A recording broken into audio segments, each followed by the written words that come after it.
I've actually only owned one game in the entire Advance Wars series, and that's Advance Wars Dual Strike for the Nintendo DS. But I loved that game. That was one of my favorite Nintendo DS games, and I would have wanted the opportunity to play Advance Wars 1 and 2 back on the Game Boy Advance. So when Nintendo actually did announce that both Advance Wars 1 and 2 were getting remade for the Switch back at E3 2021, I was stoked. I was so happy for this game to finally come to Switch and for it to be this grand opportunity for the series to reach a new level. But then I was disappointed when the game that was slated for the holiday of 2021 was delayed to April of 2022. But then I was even more disappointed when they delayed it again indefinitely. But at the time, of course, it was understandable due to the circumstances of the world and the wars. I definitely respected the decision. I think it was the right way to go about things. But with them taking so long to come out with the game again, and it now having finally come out, but perhaps in maybe one of the worst times it could have, with all of this hype and discussion and theorizing and news for the Legend of Zelda Tears of the Kingdom, maybe the biggest game on Switch or one of them, and then them also throwing into the mix Future Redeemed, the conclusion for the Xenoblade Chronicles series, a build that's been going on for years, only coming out just a few days after Advance Wars. I feel like Nintendo may have done Advance Wars a bit dirty. So what we're talking about today is how Nintendo may have been able to handle this a little bit differently, given Advance Wars an opportunity to succeed, and how this game does deserve this success because it's actually a pretty good release.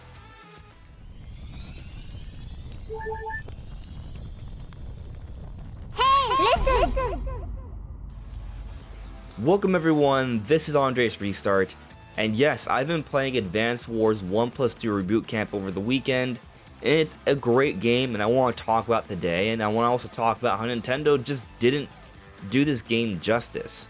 But before we jump into things, let me point out that we are aiming to hit 25,000 subscribers by the time Tears of the Kingdom comes out on May 12th. We're about 2,000 away with a little bit under 3 weeks to go. We're kind of pacing, it's kind of close, so if you do enjoy my content, please subscribe and hit the notification bell, because then we might just make it. So before getting into how Nintendo could have handled things differently and why they might have not given this game the proper attention and spotlight it deserved, let's just talk about how it's deserving of that spotlight, because Advance Wars 1 and 2 Reboot Camp is a great game.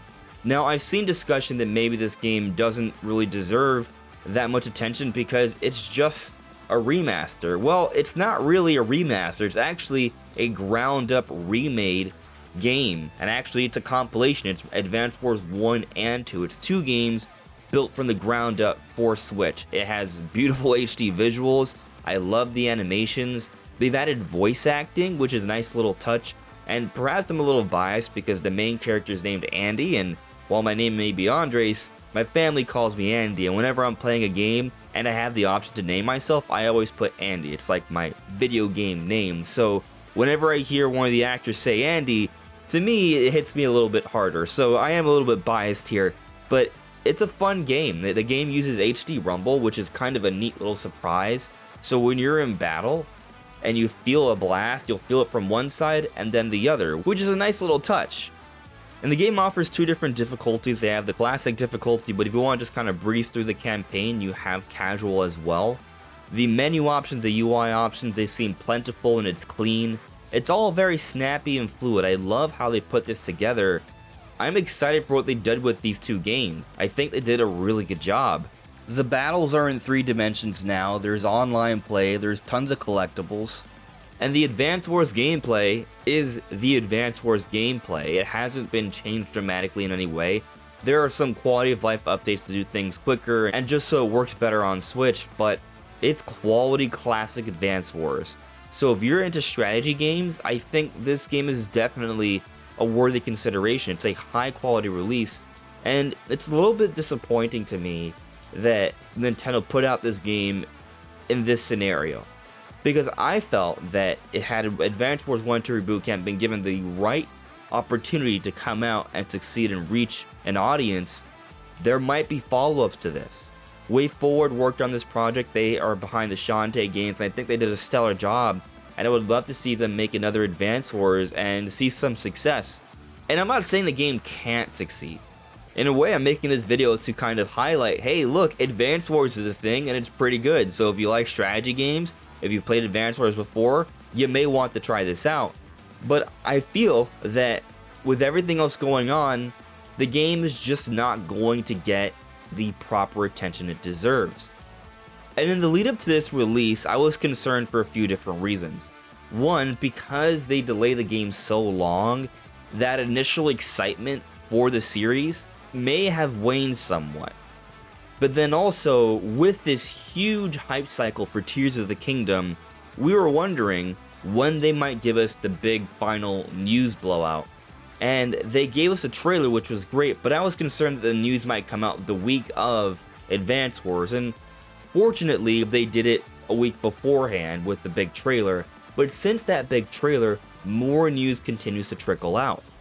We've gotten more footage, we've gotten more details, we've gotten more art, and we're now hearing that previews for Tears of the Kingdom are going to be coming out soon, maybe even this week. And this is just the week after Advance Wars. So that's a lot of attention on Tears of the Kingdom. A lot of people are probably saving their money for the more expensive Tears of the Kingdom, $70, and maybe a lot of people aren't just going to buy Advance Wars when it comes out 3 weeks before one of the biggest games on Switch.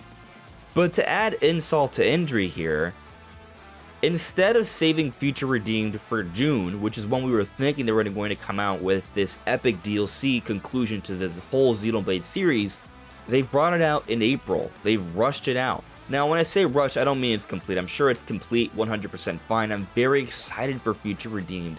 Future Redeemed is maybe one of the best DLC expansions we've ever seen for a game, period.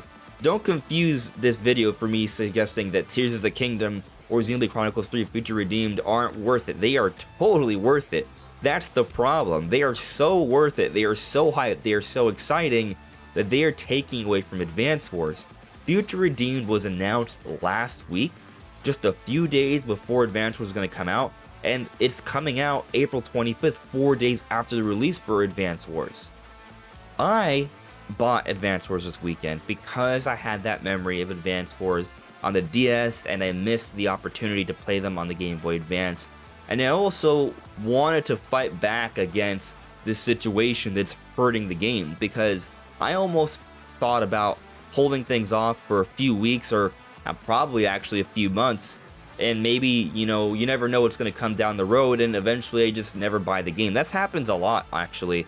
There are times there's a game that I really want, and then something comes up, and I'm like, oh, okay, maybe I'll wait a few weeks. And then something else comes up, oh, okay, maybe I'll wait a few months. And then before you know it, you never really get into it.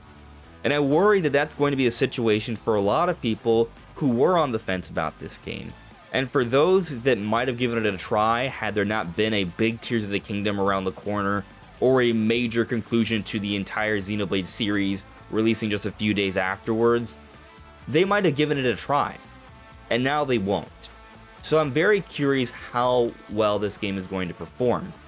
Especially because this isn't even an internally Nintendo developed game.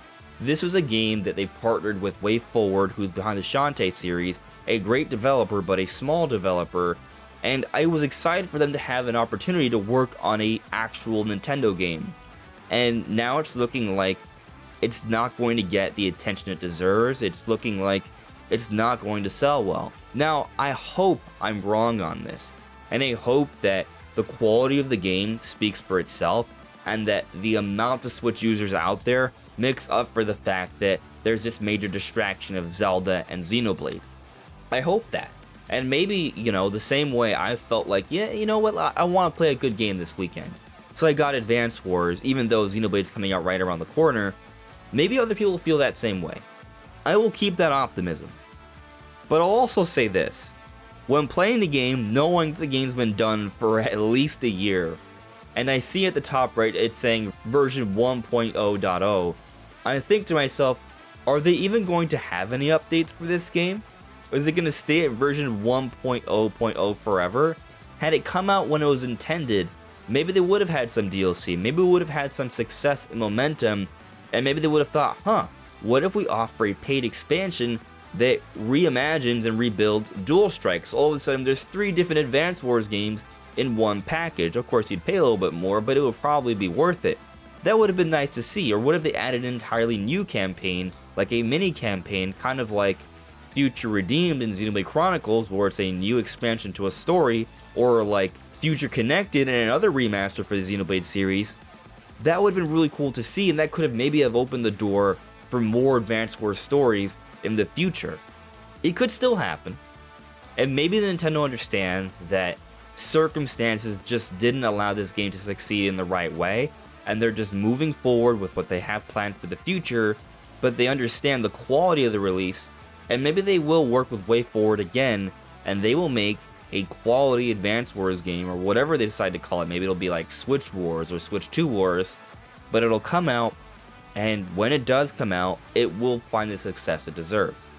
Maybe Nintendo's aware of that. Maybe they're not paying attention to sales, and they understand that with this particular game, unfortunately, circumstances just didn't allow it to succeed because of the war, because Nintendo needs to move on with their next big releases that are coming out after Tears of the Kingdom. Maybe they're gearing up for their next generation, either this year or next year, what have you, and they just need to get out some of their Switch games now because they're moving forward, and that's just what it is. It's hard to say for sure, but I will say that Advance Wars 1+2 Reboot Camp is a quality release, and if you like strategy games, and if you have a history of Advance Wars, or if you thought about it before, maybe give it a try, because I think it's pretty good. But let me know what you guys think in the comments below. Did Nintendo do Advance Wars dirty? Could this have been avoided in any way? Are you thinking about Advance Wars, or are you just not interested? Let me know what you guys think. This is Andres Restart. Thank you so much for listening and watching, and I'll see you all really soon. Take care.